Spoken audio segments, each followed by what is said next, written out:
नमो भूतनाथं नमो देवदेवं नमः कालकालं नमो दिव्यतेजं नमः कामभस्मं नमः शान्तशीलं भजे पार्वतीवल्लभं नीलकण्ठं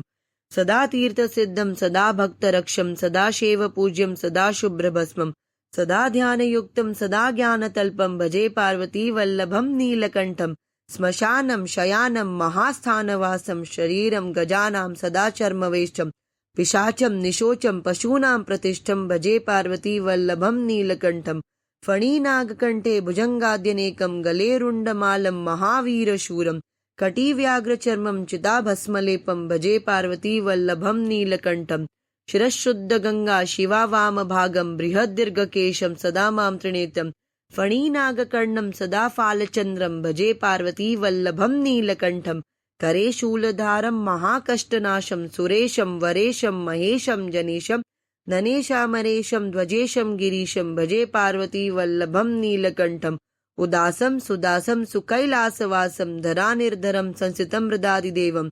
अजाहेमकल्पद्रुमं कल्पसेव्यं भजे पार्वतीवल्लभं नीलकण्ठं मुनीनां वरेण्यं गुणं रूपवर्णं द्विजैः सम्पठन्तं शिवं वेदशास्त्रम्